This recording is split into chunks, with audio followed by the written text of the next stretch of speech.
اب لحمن طریہ پہ یاد رکھیں ایک بڑا تاریخی واقعہ ہے.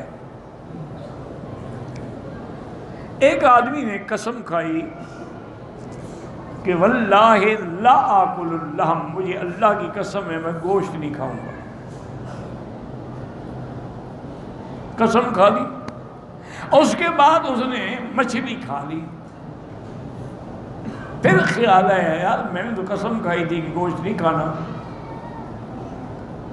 تو حضرت سفیان ابن عیینہ رحمۃ اللہ علیہ کی خدمت میں گیا. انہوں نے کہا حضرت میں ایسے قسم کھا بیٹھا تھا اور میں نے اب مچھلی کھائی ہے، کیا میری قسم ٹوٹ گئی؟ فرمایا ہاں بالکل ٹوٹ گئی، کفارہ ادا کرو. وہ اسی کفارے سے بچنے کے لیے مولویوں کے پاس جا رہا تھا. اب بھی لوگ مولویوں کے لیے اپنے غرض سے جاتے ہیں نا، کوئی عقیدت سے نہیں جاتے ہیں. ان کے مقاصد ہوتے ہیں، فوائد ہوتے ہیں. وہ ابو حنیفہ رحمۃ، ان کا زمانہ ایک ہے، امام ابو حنیفہ سفیان ابن عیینہ کا. ان کی خدمت میں آیا.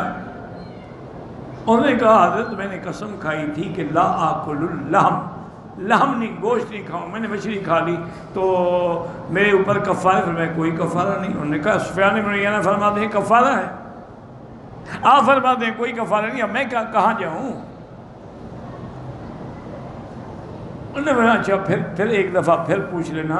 ممکن ہے حضرت کسی خیال میں ہوں، اتنا بڑا محدث ہے، اتنا بڑا عالم. دوبارہ جب گیا تو سفیان ابن عیینہ کو غصہ آ گیا. میں نے کہا کہ ابو حنیفہ کہتے ہیں کوئی کفارہ نہیں. اچھا ابو حنیفہ اب قرآن کا بھی مخالفت کرتا ہے؟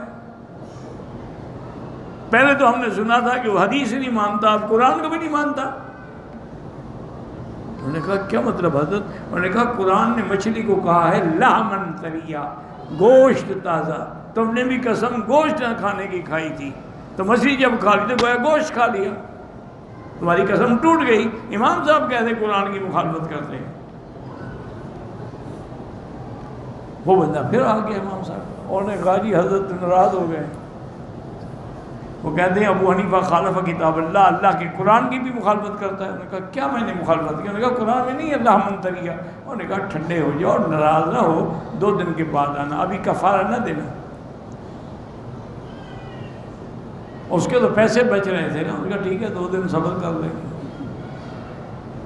وہ 2 دن کے بعد ہے. انہوں نے کہا اس آدمی کو لے جاؤ، تم دور بیٹھے رہنا، یہ جا کے حضرت سے سوال کرے گا کہ حضرت میں نے قسم کھائی تھی کہ واللہ لا انام علی الفراش، کہ میں خدا کی قسم بستر پہ نہیں سوؤں گا، لیکن میں زمین پہ سو گیا، تو کیا میری قسم ٹوٹ گئی؟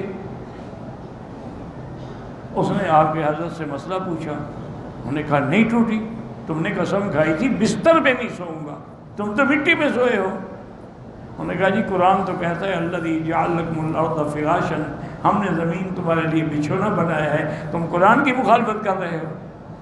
کہنے لگا اچھا رحم اللہ ابو حنیفہ، اللہ ابو حنیفہ پہ رحمت کرے، یہ اس نے تمہیں سکھایا ہے، تمہارا عقل نہیں ہے. بہرحال ابو حنیفہ حق پہ تھا، اس نے ٹھیک کہا ہے. تو امام صاحب نے کہا اللہ کے بندے، جو آدمی قسم کھاتا ہے وہ عرف عام کے مطابق قسم کھاتا ہے. رواج میں گوشت الگ چیز ہے، مچھلی الگ چیز ہے. کسی کو کہو کہ مچھلی لے آؤ، وہ گوشت لے آؤ، میں نے مچھلی کہا تھا یار، گوشت تو نہیں کہا تھا. کسی کو کہو گوشت لے آؤ تو وہ گوشت کے بجائے، تو مچھلی کو الگ سمجھا جاتا ہے، گوشت کو الگ. تو قسم میں عرف عام کا اعتبار ہوتا ہے، لغت کی تحقیق نہیں ہوتی. جو قسم کھاتا ہے اس کو پتہ ہے کہ لغت میں اس کے کیا کیا معنی ہو سکتے ہیں. تو پھر بڑی دعائیں دی امام صاحب، کہتے ہیں رحم اللہ، اللہ ابو حنیفہ تجھ پہ رحمت کرے، جو بات تم نے سمجھی ہے نا وہ ہم نہ سمجھ سکتے.